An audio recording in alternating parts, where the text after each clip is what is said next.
الحمد لله رب العالمين والصلاة والسلام على رسول الكريم اما بعد فاعوذ بالله من الشیطان الرجیم بسم الله الرحمن الرحیم حمید الحق امیر جماعت اسلامی ضلع سوات ته طرفه د سوات ټولو ولسو ته او ټولو ناظرینو ته السلام علیکم ورحمت الله وبرکاتو. څنګه چې تاسو ته معلومه ده چې جماعت اسلامی پاکستان د دې حکومت د ظالمانه پالیسیانو خلاف او د عوام دشمن پالیسیانو خلاف یو تحریک شروع کړی دی د 1 نومبر نه.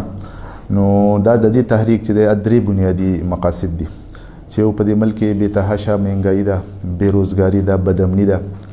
دویم دا ده چې را کوم حرمت قرآن واقع په سویډن کې شوې ده، ناموس رسالت کوم واقع چې په فرانس کې شوې ده، نو او بیا شعائر الاسلام د هغې تحفظ. دا د دې مقاصد دي چې په دې کې د حکومت بالکل خاموشي اختیار کړې ده. او دریم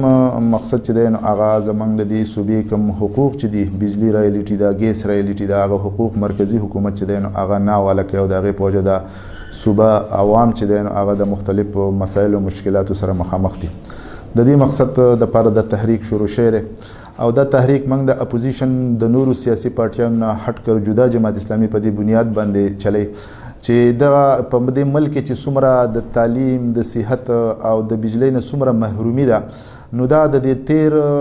دواړو غټو سیاسي پارټیانو چې دی نو هغه څلور کاله دلته حکومت کړي دي، دا د هغې تسلسل دی. نو د دې حکومت سره هغه هم د دې ذمه دار دي. او بیا په دې د موجوده حکومت دا دواړه غټ سیاسي پارټیان چې دي دا د هغې سهولتکار دي. کله چې هم د هغو ضرورت وي د قانون سازۍ په سلسله کې یا بل دي د هغه بالکل سپورټ کوي او د هغو په هغه ټایم کې مرګتیا کوي. د دې وجې نه جماعت اسلامي فیصله کړې ده چې موږ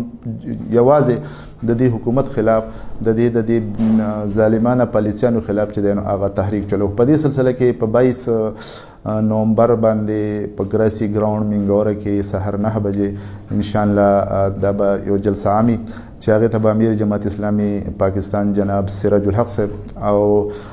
امیر جماعت اسلامي صوبه خیبر پختونخوا مشتاق احمد خان صاحب چې دی نو هغه خطاب کوي. د سوات عوام چې دي نو دا اسلام پسند او محب وطن خلک دی او د دې ملک دپاره هغو د دې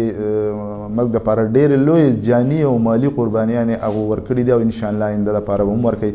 او بیا جماعت اسلامي د سوات د عوامو دپاره په دې هره سخته کې که هغه زلزلې دي، که هغه سیلابونه دي، که هغه دهشتګردۍ د دورو او که هغه بیا د کرونا وایرس د دورو، نو په دې کې جماعت اسلامي د دې عوامو ډېر لوی خدمت چې دی نو کړی، آینده دپاره به هم د خدمت انشاءالله کوي. او موږ دا امید لرو چې د سوات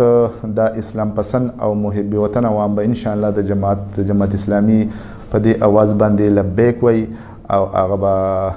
دې جلسه کې به انشاءالله برپور شرکت کوي. او جماعت اسلامي به هم